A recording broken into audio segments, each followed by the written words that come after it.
Welcome to the study session where we are breaking down the BCBA 6th edition test content outline. Today we are diving into task B12, stimulus control. Domain B again, 14% of the exam. Stimulus control is everywhere in ABA practice. It underlies discrimination training, prompting, prompt fading, and verbal behavior. If you do not have a solid grip on this concept, a lot of other topics will feel shaky too. Stimulus control is defined as a change in the frequency, latency, duration, or magnitude of a behavior in the presence of a specific antecedent stimulus. When behavior reliably occurs in the presence of one stimulus and not others, that stimulus has control over the behavior. Here is the everyday analogy. A green traffic light controls your foot pressing the gas pedal. A red light controls your foot pressing the brake. The stimulus, the light color, reliably evokes the response. That is stimulus control. Clean, simple, and the exam uses traffic lights as an example all the time. Stimulus control develops through differential reinforcement. Responses are reinforced in the presence of the discriminative stimulus, the SD, and not reinforced in the presence of the S delta.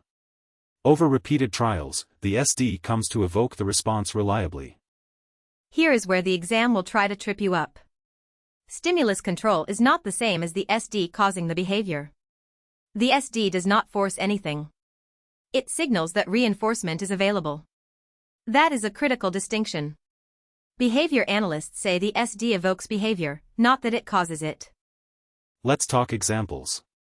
A child learns to say, cookie, when shown a cookie but not when shown a ball. The cookie image is the SD. The ball is the S delta. Reinforcement, getting the cookie, happened in the presence of the cookie image and not the ball. That is stimulus control over the verbal behavior of mondaying. And stimulus control connects directly to the task list under G.6, producing simple and conditional discriminations. When you run discrete trial training, every trial is an opportunity to bring behavior under stimulus control. Your SD presentation, your reinforcement delivery, your correction procedures, all of it shapes stimulus control. Imperfect stimulus control is clinically important too. If a child only performs a skill when their BCBA is present but not with parents or teachers, stimulus control is too narrow. That is the generalization problem, and it connects to B.14. On the other hand, if a child responds to every adult with the same behavior regardless of context, stimulus control may be too broad. The behavior is not sufficiently discriminated. Both problems require different intervention strategies. For verbal behavior, TACTs are directly defined by stimulus control. A TACT is a verbal operant controlled by a nonverbal antecedent stimulus. The object or event in the environment controls the verbal response. Weak TACT training means weak stimulus control, and the behavior will not generalize or maintain. Functional analysis also relies on stimulus control. Each condition in a functional analysis is designed to bring problem behavior under the control of specific antecedents and consequences. Identifying which condition evokes the behavior tells you what stimulus is exercising control, and that guides your intervention. Ethics connects here too. Prompt dependency is an ethics issue. If a learner can only perform a skill with a prompt, the prompt has stimulus control, not the natural SD, fading prompt systematically, as required under task list item G.8, transfers control to the natural antecedent where it belongs. Here is your exam summary. Stimulus control equals reliable behavior change in the presence of a specific antecedent.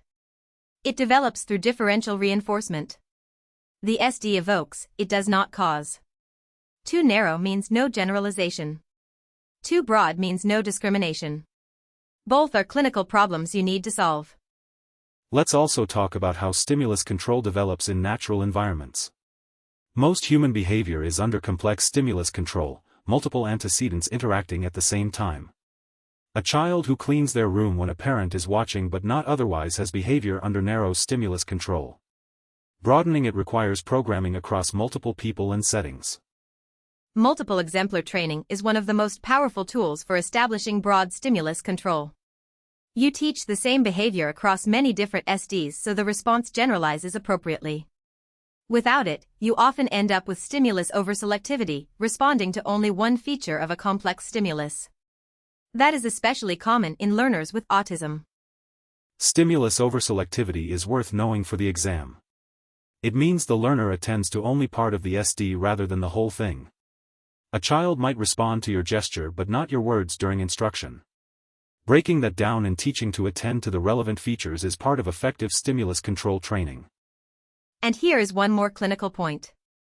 Natural environment teaching and incidental teaching are specifically designed to bring behavior under the stimulus control of naturally occurring antecedents, not just therapist-presented materials.